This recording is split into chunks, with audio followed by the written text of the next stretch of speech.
And education is obviously the ultimate solution. But what type of education? That's the challenge.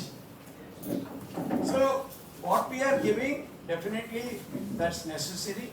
Academically they should improve, they should study, they should get degrees, marks, whatever it is. But apart from that, the education should have some other component which should really inculcate in them all these values, ideas, their larger identity, how they are all part of this great nation, in what way they can contribute. All this and much more they should certainly imbibe. That is why, Swami Vivekananda gave a very beautiful definition of education. Why, yet another problem today in the education institutions may not be so much in the type of schools from which you are all coming, but largely, today in our nation, there's a huge difference there. Very bright students are, clubbed together with even first generation learners. Today, India has about a few lakh schools. In more than 60 to 70% of the schools, the problem is there are students who are bright, who are capable. There are students, even in class 8, can't read or write in their mother tongue. In such a situation, how much this education is really percolating? Tell me. All the new subjects they are introducing, so much is about CBSE, ICSE board and this and that. Obviously, there's a tremendous injustice is being done to students as well. Supposing you give something else in education, which would be relevant for all students, don't you think it is worth doing? Even in your schools, I am saying. In your schools also, definitely there is a difference in the class. Not all students are of the same caliber. Because people have money, they are putting their children there. There are definitely bright students. So, somewhere can we create a level playing field where every child would feel that it's worth coming to school? See, essentially today that is the problem. Children, if you take a national average, probably 60 to 70% of students are not interested in coming to school because they have nothing to get. See, all the attention is grabbed by the toppers, the creamy layer of education. So they know that they are just coming because some midday meals is there. Their parents wouldn't allow them to sit back home. They are coming. So can you give something which would excite, make it interesting for every child? That is what Swami Vivekananda says. Because he says education is a manifestation of perfection already in an individual. So it's a very important definition. As educators, all of you, please think of this, how important it is. I would like some of you to respond. See, normally, what does it essentially mean? Education is a manifestation of perfection already in an individual. That means, by way of education, you don't have to give anything from outside. It's all inside the students. Education means making all that power, knowledge, glory, whatever is in a student, making it manifest is what is called education. See, this is quite different from our idea of education, is it not? Education all over the world means there is a huge amount of input through the system, through teachers, through books, through all that, and that is what we call as education. But Swamiji completely reverses his idea. He says, education, no, we have not yet come to that. You see, why you are putting up this? Take to blank kar dena. We will come to that later. See, education, Swamiji says, is not something to be thrust from outside. Whatever is already there is being made to manifest. I will give you a small example. How do we justify? See, there is a very good mathematics teacher in your school, or you yourself may be a good science teacher or language teacher. So you teach a student, class of 50 students. You are giving the same time, same attention, all the students are taught together. If our idea of education, that knowledge is thrust from the teacher or from the outside into the student, if you conduct an examination, all should get same marks. If you are giving knowledge, student is absorbing from the teacher, all should fare the same way. How does it vary from 0 to 1?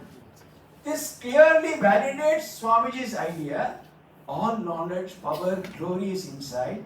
The teacher, system, books, school, etc. They are all only catalysts working to bring out this hidden knowledge, hidden power, hidden glory. See, what does it really mean? This is an extraordinary dimension. That means every student may not have the same stuff inside. When you say all knowledge, power and glory, that doesn't mean that every child will be equally good in maths, in computers, in science, in language, etc. One child may be good in making tea. One child may be good as a gardener. One child may be a good tailor. One child may be a good singer. One child may be a great sportsman. So, when you take this idea of education and if you give this to children, what does it mean? You are acting as a catalyst, as a facilitator to make the child manifest whatever power, glory, knowledge is in that child. So, suppose there is a mathematics spark in a child, when you teach mathematics, that gets ignited and that child does well in mathematics. This exactly. Now, what is the biggest advantage? What is the corollary of this? Please tell me. If you discover this, you have understood this definition of Swamiji. What does it mean? What is the real conclusion of this?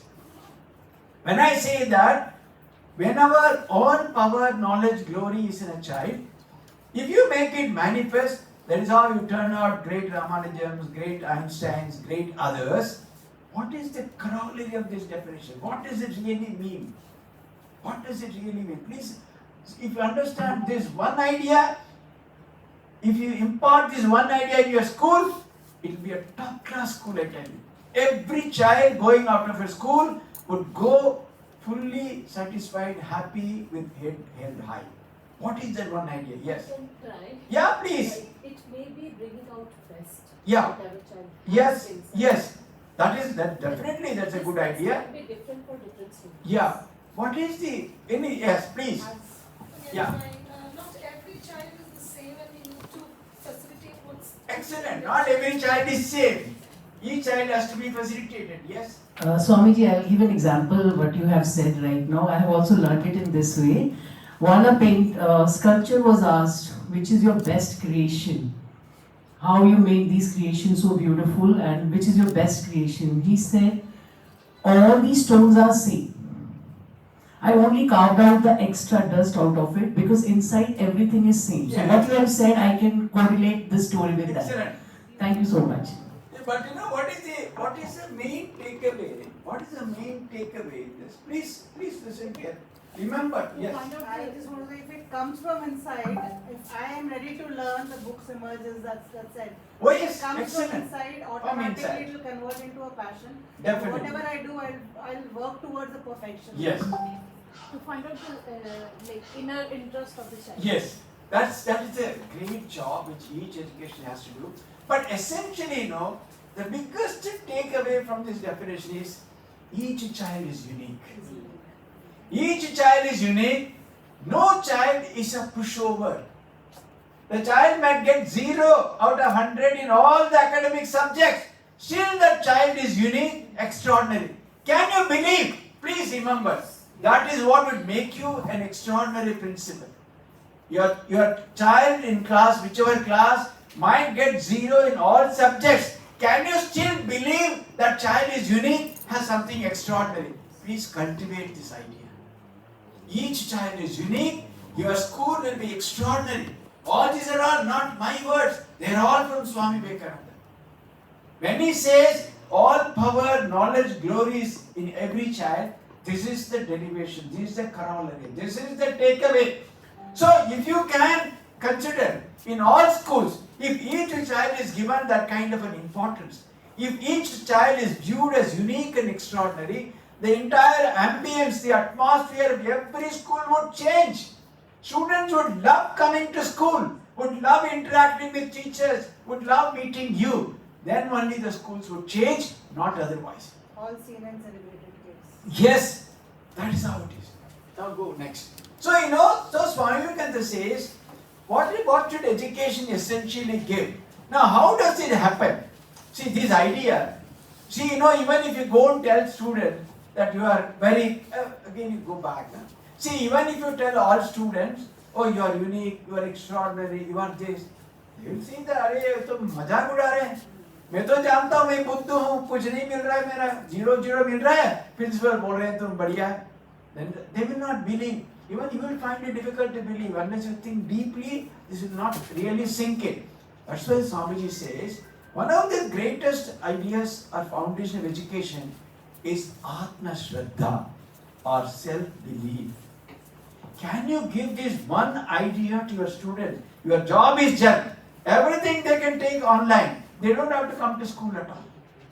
They will get physics, chemistry, mathematics, language, everything they will get online. They don't have to come to school at all. But this one idea they will not get. They will get only through such programs where there are specific ways of igniting this Atma Shraddha in this program. So Swami Vivekananda says education essentially means giving this Atma Shraddha or self-belief to students. Making each and every child believe you are unique, you are extraordinary. Don't worry.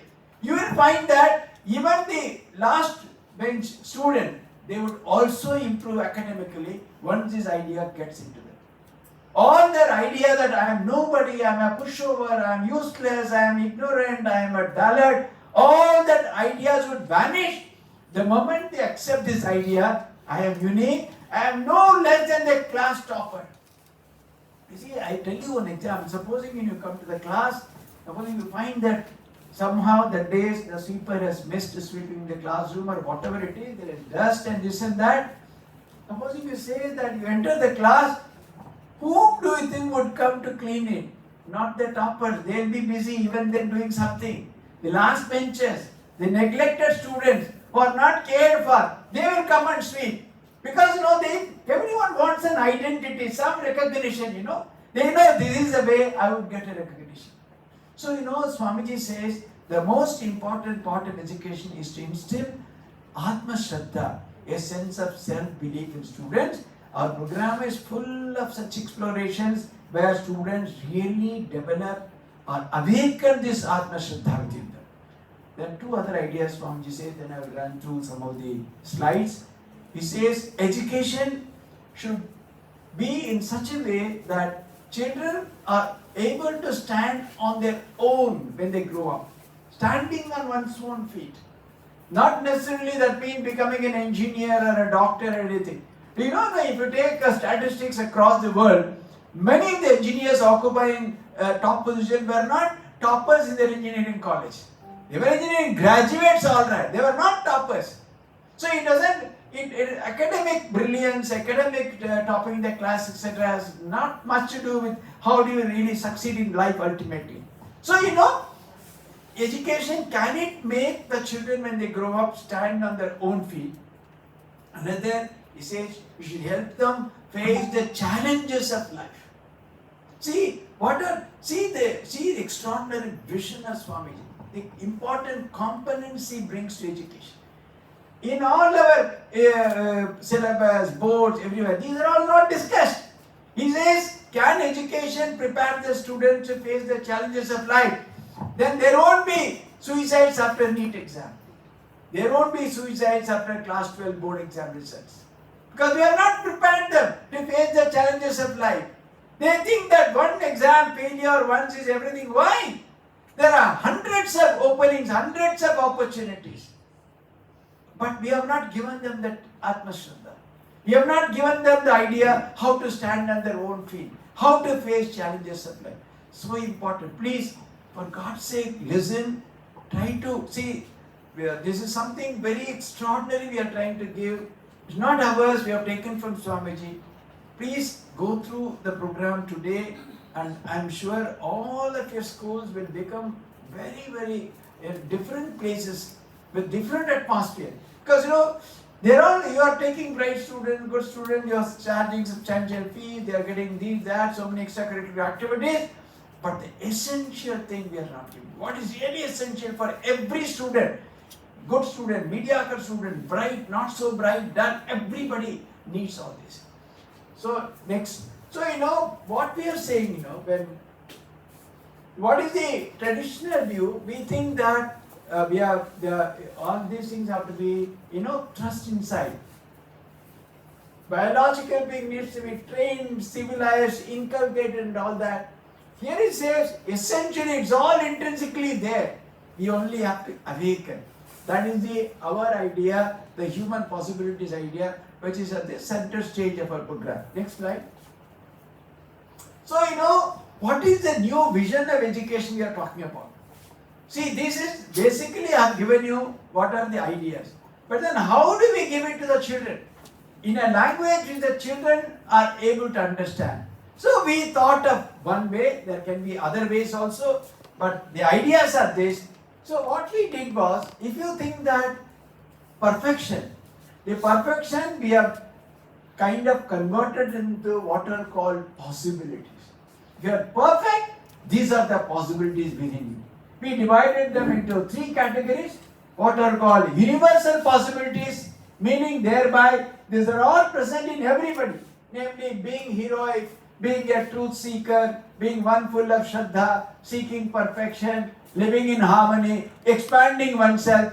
These are all, if you actually, each of these possibilities linked to the other, they are all one and the same, leading to the ultimate possibility, the perfection which is waiting to be awakened, waiting to manifest in every individual. And then, to give them a different flavor, we have also shown them some of the possibilities from the knowledge domain and also possibilities from the universe of, physical, namely art, sports, games, etc. So the whole program is, kind of divided into 18 possibilities, 6 unique, 12 universal, 6 in the domain of knowledge, 6 in the domain of, physical exhibition or culture. But, in the program, which once started as a 3-year program, where the teachers had to come for training every year for 2 days, and they will also progress along with the student. That was the original idea. The program would start in class 7, the teacher would get trained for 8, the students would undergo the programming, then 9. We found that it was not possible because of huge teacher attrition. Nobody would complete the 3-year training at all. So what we have done is now, we have converted into a 1-year program taking the essence of all that. We call it as Foundation of Citizenship program. And then we give them activities in year 2 and year 3. So that what they learn in terms of ideas in the first year, in the second year and third year, they do a lot of projects, small projects, activities, where all these ideas are really grasped by them and where there is not much of teacher involvement. Teacher has very little role to play. So there is only 1 year training of the teacher. We are ready to train year after year, even if the teachers go away in the first year. Next year for the next batch, we are again ready to train. So that in 1 year the students get complete exposure to the programs, and in year 2 and year 3 they do the projects. So this is basically what we are trying to give. I think our team will take over. Please remember the 3 or 4 very important ideas. The idea of unique perfection in each child, which means each child is unique, not to be looked over, not to be underrated, not to be judged as useless, dull and all that. Each child is unique. Approach every child with that idea. Instill the tremendous sense of Atma Shraddha, self-belief. Give them the confidence to face life, face challenges, and I think you have succeeded enormously as an educator. Now, what is the underlying, I said we have converted into Foundation of Citizenship. Each one of us carries infinite power, etc. Awakening of the infinite power and goodness lying dormant in our student. That's whatever we discussed right now. What is the next? Yeah. Thank you so much, Maharaj. Maharaj just shared with you the structure of a